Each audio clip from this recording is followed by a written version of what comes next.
The Miami Heat kick off a road trip in Toronto. So to get you ready, we're joined on the show by Amy Audibert, the new on-air analyst for the team, to get her thoughts on Miami's season so far, her experience covering Kyle Lowry and the Toronto Raptors, and the similarities between the two teams. It's a great conversation you don't want to miss on today's Locked On Heat. You are Locked On Heat, your daily Miami Heat podcast. Part of the Locked On Podcast Network, your team every day.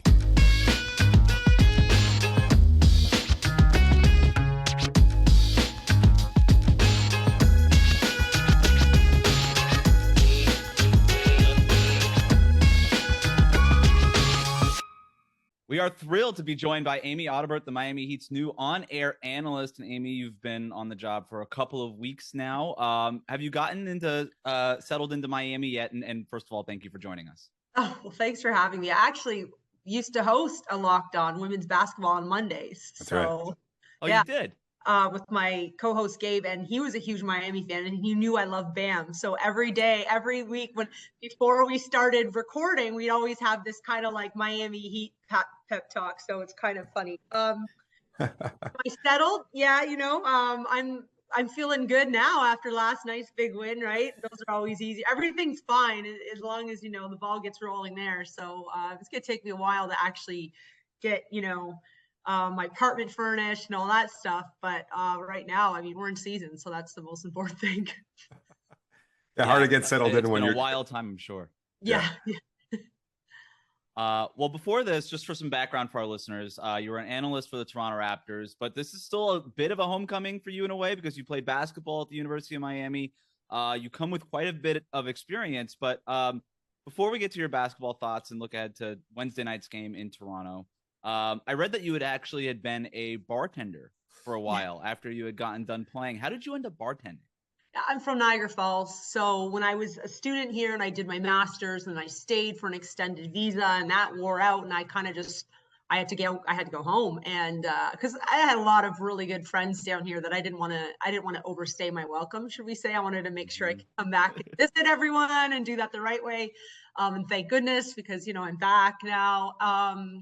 So yeah, I got home. I went to Niagara Falls. There's casinos everywhere. I needed to start working. I didn't know what I wanted to do, so I bartended. I actually served at the casino up until about 3 years ago. In our industry, you don't start making money until you start making money. It's incredibly hard to get there. Right. So really, right before COVID hit, I was working about 3 different jobs. Up until pretty late. So, when I say, it's been a crazy journey, I'm not lying. It's not glamorous. Wow. As anyone who's grinding through the industry knows it's not glamorous. It might look like it, but it's not. It is not. I do have a question for you about bartending before we get to the basketball stuff. What is the most annoying thing somebody can order at a bar? Oh gosh. I'd probably say, I'm trying to think of one of those crazy mixed drinks where there's 50. You know what? If you go to a franchise, it's a Long Island iced tea, right? When they have a special memory, but you laugh. The Titanic, which is beside UM. Yeah. We used to go there. We would get the Long Islands because they weren't mixing too much. It was a lot of liquor. I know. I've had more than my share of those there. Karaoke Sundays at Titanic with I'm like 6 Long Islands deep at that point. I don't even remember if I was actually singing by the time I was done. Yeah, that's a good place. Listen, I'm Canadian, so I'm just please order a beer, but probably if you go to a franchise or something, the special drinks on the menus, never done. But listen, it's not the worst. I actually enjoy it. There's a part of me that enjoys that type of industry because you show up, you work your tail off, but you probably leave with a lot of cash and, it's never too boring and you talk to people and I don't know, I didn't mind it. Don't get me wrong. I'm doing what I want to be doing, but I don't know, something to do good about it. Well, I'm glad you're on the broadcasting side. What's your karaoke song? What's my karaoke song? Usually try to go a little Pearl Jam or something along those lines. Maybe Red Hot Chili Peppers. Oh, yeah. That was it. Sunday nights, Can right? you do it? Absolutely. How's your Eddie Vedder impression? Fantastic. I've had perfect strangers come up to me, not alcohol-induced hallucinations, I promise, that actually have come up to me and said, I rock, and I do a fantastic job. Wow. Congratulations. No, I know. Yeah, it's on my resume along with this podcast.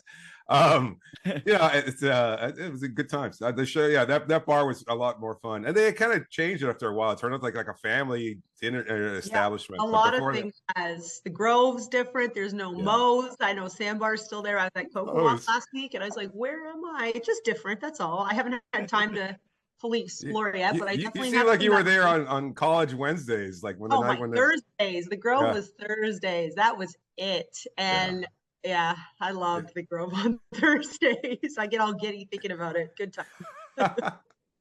Well, I'm glad that you're on TV now and not up at the Bacardi Lounge mixing drinks. So that's good for us. But I mean, maybe it'll be something you do mid-season. It would be fun to like get you out there for a little session. But I wanted to ask you a little bit about covering Kyle Lowry because he's somewhat of a divisive personality amongst Heat fans. But I know how beloved he is in Toronto, and I just wanted to get your experience as a broadcaster and having talked to Kyle and worked with him, and then being there for, I imagine, during that championship run. What was that like for you? And what was that like to talk to Kyle and see his growth as a Raptor and be beloved by that community? So it's a funny story. I actually was with the G League up until last year. Last year was my first season with the Raptors, which is funny because right when I got there, obviously Kyle was down with Miami. But I think that, Kyle, he just wants to win. At the end of the day, and that's what you want out of your players, right? And I think that's part of the reason why this was such a good fit for him. He's at this point in his career, he wants to play. Obviously, him and Jimmy have a special connection and friendship, and just wants to win. He's a really good leader and mentor. We don't see it enough because he's just a business guy. But I know in Toronto with Fred VanVleet, and Fred VanVleet went from an undrafted player to an NBA All-Star. And I like to believe that Kyle Lowry had a lot to do with that. And we're seeing it now with Gabe Vincent. Gabe talks about how Kyle's just really mentored him and stuff. So he's an awesome guy. I also think he's a family guy. He's got kids. He loves his family, So, for me, I just show up. I do my work. I have the utmost respect for Kyle. It's funny. I have a lot of debates with people. They still happen, but I think he's the greatest Raptor of all time. Yeah. They have a ring, and he was there laying all that down. Is it him or Vince Carter? Is that basically come down to those two? Yeah, that's what it's between. And the oddball likes to throw Kawhi in there. I'm like, listen. One season of magic. I don't know if that qualifies you as the best player. I get it. But then I also say maybe it's Masai, actually. Well, if Lowry had not been there for the 2019 championship, I could see the Kawhi argument, but he was there. He was as important as anybody, maybe besides Kawhi Leonard himself. The other thing I would add is I felt that Toronto was positioning themselves pretty strong before COVID hit. And then when they got to the bubble, they didn't do well in the bubble. But I think they were number one in the East going into that. And that was without Kawhi. So, and then obviously Tampa was just a whole thing. So anyways. Yeah, that's wild. The Heat play the Raptors Wednesday night. Both these organizations really well. What are some of the similarities or maybe just the differences? First thing that kind of comes to mind when you start to compare the two organizations. Well, I know that they both pride themselves on their work and their work ethic and how hard they like to just sit down and defend. Interesting situation in Toronto right now with a lot of their guys out. Pascal Siakam, who was having an all NBA start to the season. And Precious Achiuwa, who quite frankly was a lot for Miami to handle in that second game a couple weeks ago. So I'm not sure. And Fred VanVleet's questionable. So I'm not sure what the Raptors look like. They just beat Detroit last night, but it was with a lot of second unit guys. And then on the other end, you look at Miami and they had a huge win last night. And I think that they're starting to really kind of click and get and who knows with Tyler or if he's coming back or not. And I keep saying Tyler and Kyle, the YL is messing me up a little bit. Yeah. I haven't had coffee yet today and it's 2:30. Yeah. Oh, I'm on my second cup. Yeah. I don't even know how you're doing the show right now. Neither do I. I've had a busy day, to be honest with you. Can't believe I had coffee. I am a coffee in the morning person. So anyways, back to tomorrow. Yeah. I think it's going to be, Toronto's going to want to push the pace as they always do. And they are very good at home. They pack that place from start to finish and they're rocking. But I think, Miami's back to 500 and there's some motivation there to start, making some ground in the standings, because as much as obviously it's early in the season, I think that with the way the East is structured this year, you really can't fall too far behind, because it's not going to be as easy come February, March to make games up, because there's just a lot of parity in the league, and especially in the East, I think. So yeah, I'm expecting it to be a good one. It's gonna be very strange when I'm in Fort Lauderdale in the studio. Yeah. Today's episode of Locked On Heat is brought to you by Turo. Turo is the world's largest car-sharing marketplace. With Turo, you can book any car you want, wherever you want it, from a community of local hosts. Browse a huge selection of vehicles for just about any occasion or budget across the US, UK, Canada, and coming soon to Australia. Book a spacious SUV or minivan for a family road trip. Get a classic or luxury car for a special event, birthday, or holiday. Find affordable economy cars if you're on a budget and just need to get from A to B. Test drive the new electric vehicle that you've had your eye on to see how it fits in your everyday life. Many Turo hosts can even deliver the car right to you. Every trip is backed by a liability insurance. Terms, conditions, and exclusions apply. Forget boring rental cars and find your next drive at Turo.com. Can we pause the pod for a second here? Oh, we're paused? Okay, great. Because you got to try this. I'm talking about the new Built Bar's reimagined flavor, coconut dough topper, cookie dough topper, coconut brownie bar, and coconut brownie topper, white chocolate peppermint granola. It's Built's take on the granola bar, so it's more filling and still insanely tasty. And candy cane brownie puff, Built Puffs are like biting into the universe's most delicious cloud. First off, for anyone who hasn't tried Built Bars before, they're literally the best tasting protein bars ever built. They're revolutionizing nutrition as we know it, with 100% real chocolate, 17 grams of protein, and shockingly low sugar and calories. Just 130 per bar. Just sink your teeth into that first bite, and it'll change your life forever. I'm not kidding. There'll be a time before you try these new Built Bar flavors, and the magical, wonderful time afterwards. You'll probably be wondering which new flavor is my favorite. An unanswerable question, to say the least. They're all unbelievable, and they're all different, so you can order a mixed box and try all 5 flavors for yourself. Built, you got to try this. Get 15% off your order right now, but only if you use the code LOCKEDON15 at Built.com. Well, I wanted to ask you about, you mentioned how the Heat are at 500 now. It took a 3-game win streak to get there. Now, 2 wins against a bad Charlotte Hornets team. You beat Phoenix, which was a really good win, but they were without Chris Paul. So how much of this win streak do you think is real growth and development right now from this team? I think it's huge. First of all, I don't think Charlotte's that bad. I really don't. And I said this on air. I'm really happy that we just got through 2 Charlotte games, because they're about to get a lot better with LaMelo and Gordon Hayward coming back. They play hard. Coach Clifford has them believing that they can win. So I don't think that they were terrible. Now, I think if you're Miami, when you looked at that schedule, you said, hey, we have Charlotte at home. We can't split this series. They won both. They had to work, especially in that first one.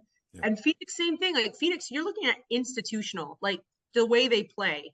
They still had D-Book. They still had other guys last night. That was, you look at Phoenix and they're top 5 in offensive rating. I think they're 2nd in defensive rating. That's not all because of Chris Paul. Right. And that's a team that has championship aspirations.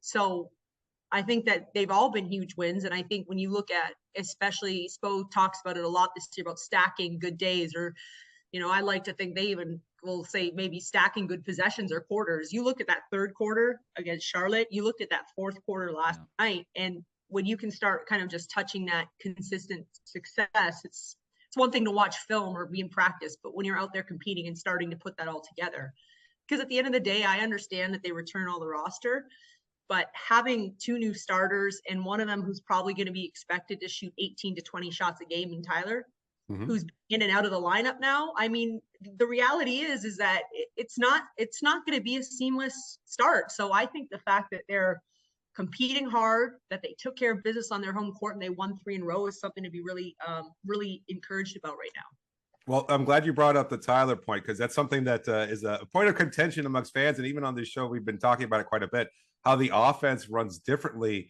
when Tyler is off the floor. And of course, you never want to subtract such a potent scorer and a guy who has such an incredible offensive repertoire. But you do see differences, or at least I've noticed some differences when Kyle has the ball as opposed to when Tyler is trying to run the offense with the ball in his hands. Have you seen any one of those differences, or what do you think is the best version of this team, and how do they incorporate Tyler moving forward? Because I think there might be some, there is a bit of a learning curve at this point in the season so far. Yeah, I think the only way to figure out is reps.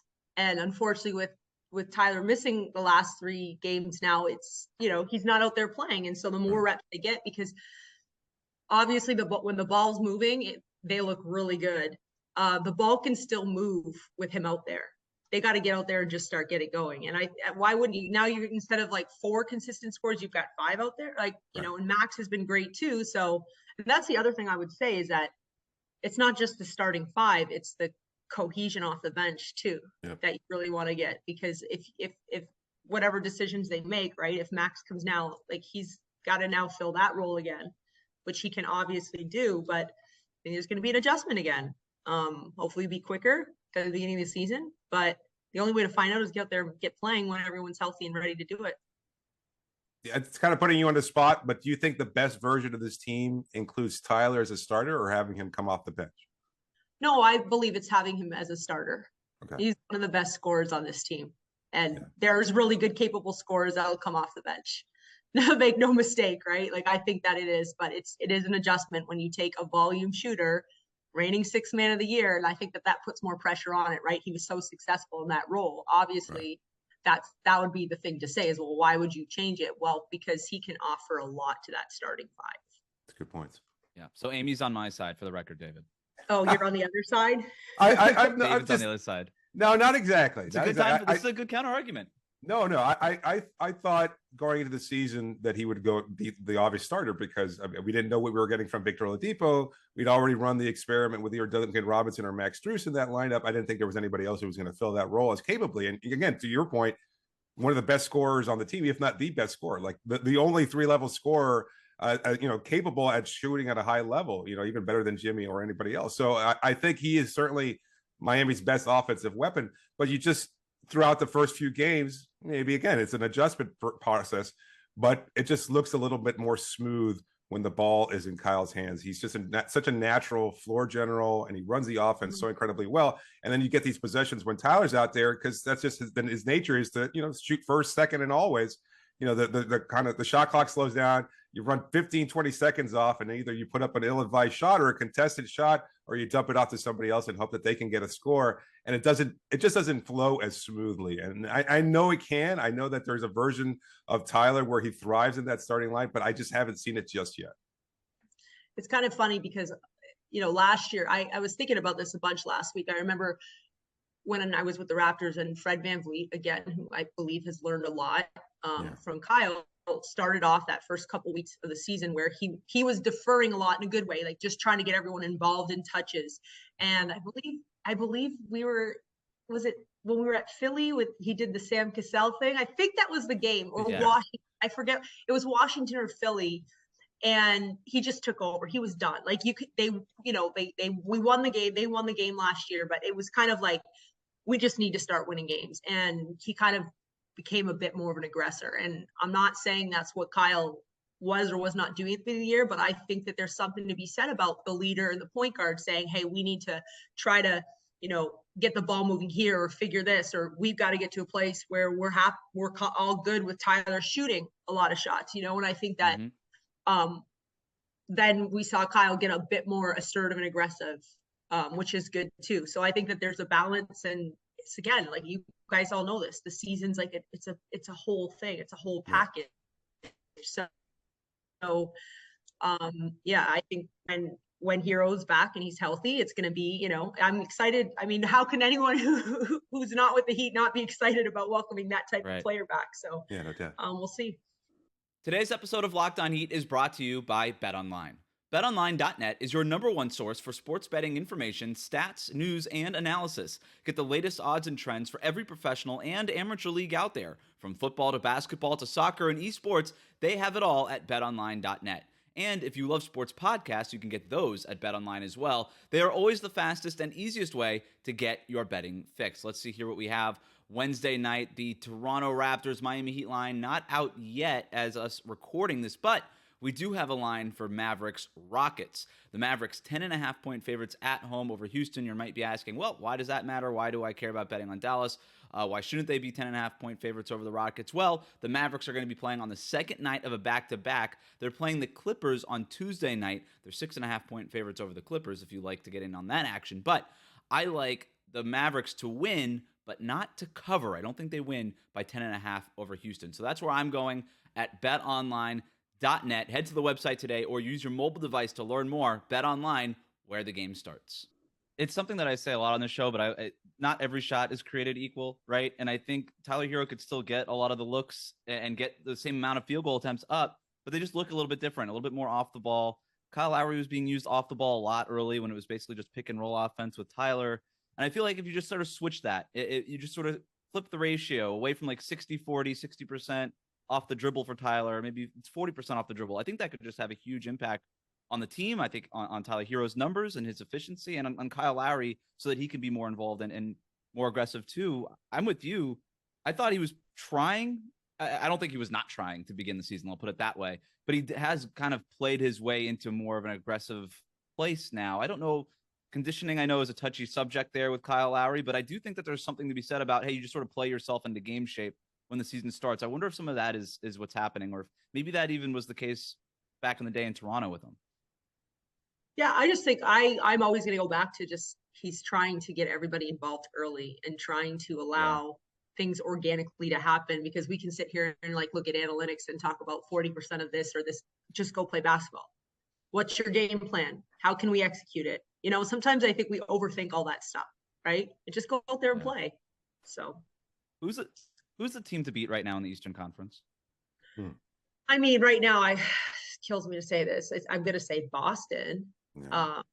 I mean, Milwaukee hit some injuries. I think Atlanta's going to be good too. They're going to be tough. Atlanta Miami games this season are going to be like, just start popping your popcorn now. They're going to be something else. So I think the thing with the East is a couple teams got a lot better, and I don't know how many teams took steps backwards. So at some point, something's got to give, right?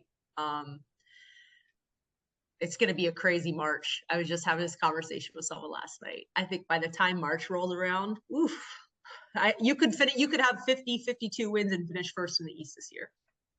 Oh yeah. I mean, well, Miami did it last year with 53, right? And it doesn't feel like there's as much parity as there was last season. But on the surface, again, like as a macro view, and the season's so early, and we have no idea how it plays out with injuries. I mean, again, this is a pretty basic question, but do you see Miami as a title contender? I mean, I know they see themselves that way, but do you see that way? Do you see them and say that they've got enough as currently constructed, if they can get those kind of contributions from Caleb, Tyler, et cetera, to become a legitimate title contender? Yeah, I think, and we saw this last year. You stay in the fight. You got to stay in the fight and then come. And I will always have faith in guys that are number one veterans, but then also just like that dog mentality. So if this team can stay in the fight, I think they're talented enough. And then the team gets hot. And if Miami gets hot in April, heck yeah. Look at all the shooters they've got. They've got these vets who are just like elite competitors and mean in the best way possible. And then they've got these younger guys who just want to go out and run and compete. And then, Caleb Martin is incredible to watch him out there, the way he defends and gets after it. And he's got his little swag too. So yeah. And I mean, if they can get healthy and get Vic back, like, come on. I don't know how we can say no at this point. A lot of fans are. I know. The slow start didn't help, but again, just seeing some of those pieces not fit, and then you look at Caleb. I mean, he's such a central figure because he's being forced into this role, which naturally, physically, he just does not seem like a typical power forward, and yet he's playing, not. But he's giving supreme effort and adding a different element to that starting lineup. Sometimes it works, and sometimes it doesn't. And so for our fans. He's got to play lanes all the time, right? Like he's got to do more early work than anybody on the court. But I think he understands that. And, you see at times he picks up everybody on the court. There's not too many guys in the league like that. I think the one thing I've learned very quickly about this fan base is they expect a lot of their team too. So I don't think that's something that isn't welcomed around the organization. You know what I mean? Like that's great. People expect you to win. And obviously the record at the beginning I don't think anyone was happy with it, but it's also just the reality of that. This is a long season, and I mean, they're going to figure it out. I don't think there's too many games this year where you go in saying this is going to be easy. I mean, Indiana's better, Sacramento's better. And it's the beginning of the year when everyone's playing hard. New coaches, younger players have now gotten better. So Yeah, I don't think, I know externally there was a lot of freak out and disappointment, but I think internally just like, just keep it together. Listen, it's going to be a hard season for everyone. I don't think anyone's going to just coast through the season. There's no more Golden State, 73 or 72 wins, or you know what I mean? So, yeah. I mean, even the Warriors are below 500 and they won the championship last year. So isn't that crazy? Yeah. It's well said. I do think that that's true about the fan base. They do expect a lot. Maybe they are a little impatient, just given the nature of what the last 20 years of rooting for the Miami Heat has been. But better that than to be kind of call it the Knicks fans here, but like celebrating over a 500 record. You'd rather be where the Heat are than I think where the New York Knicks have been over the last couple of decades. But going back to your job as the on-air analyst for the Miami Heat, what is Jungle Friday? Oh, okay. Yes. So that's funny. One of my partners, Jason Jackson, Jax, you all know this. I think he has Bow Tie Tuesday and Ascot Friday. Yep. And I want something, I'm not can't do either of those. Those aren't my style or my thing. So, but I really like animal print. So I think on Friday games, I'm going to try to take everybody on an excursion through the jungle. You're going to run out of animals at some point. Well, listen, there's going to definitely be like some repeat tigers and snakes. Okay. It might not be anything more than tigers and snakes, to be honest. But I think I counted. Tiger, snake, leopard. Yeah, I think there's 13 Fridays. I think I went and counted just to make sure, if it was like 25 Friday games, there's no way. But who needs an excuse to go out and shop for more animal print too? You know what? I know, but it's just like not on my priority list right now. Right. So. You're still living out of boxes. You're not going to be like, oh, I need leopard print for this game against the Wizards, I will, because now I'm committed to it, but I'm okay for, I think, at least a couple months. You should surprise us. Throw in like a giraffe in there or something. I don't know. Something that. How many giraffe print outfits have you ever seen? I don't think I've ever seen. That's why it would be a surprise. Yeah, that's why you see why I think this is fun, because looking at we're thinking about it now. If I'm somewhere and I see a cool giraffe print, I'm gonna probably have to get it. You gotta find a way to incorporate like a pith hat or something like that, like on the Jungle Cruise kind of thing. I like it.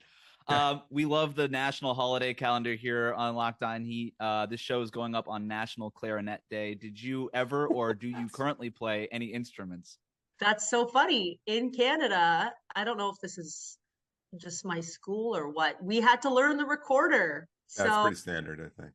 Oh, is it? Because they're so I think cheap? So. That's a stateside thing too. Yeah. Oh, okay. I mean, if I ever have kids, they are not taking that class, because what me and my sisters put my parents through with those darn recorders, like you could just make the worst sounds from a recorder and they just sit around the house for the rest of 20 years or however long. So, but that's I think the way schools are funded here in the States, I don't think they're buying recorders anymore, so we probably don't have to worry about it, unfortunately. But yeah, I did piano.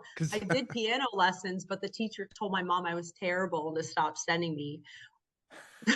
I know my mom, actually, this came up recently. She said she was so upset with that. I was so upset, She goes, well, you got the hand size, right? Like you figure you'd be a natural. I was like bad at that. I was way younger. I have an older sister, and that's how I started playing basketball, actually. They needed an extra body for house league. I was big, so they were like, yeah, she's not going to get hurt. So I think I was just really young to be learning piano. So, I mean, that's crazy. That's two people on the show that got kicked out of music class in elementary school. So that's good. All right. Amy Audibert, Miami Heat on-air analyst. Thanks for hanging out. This was fun. Yeah, thanks, guys. Looking forward to chatting all season.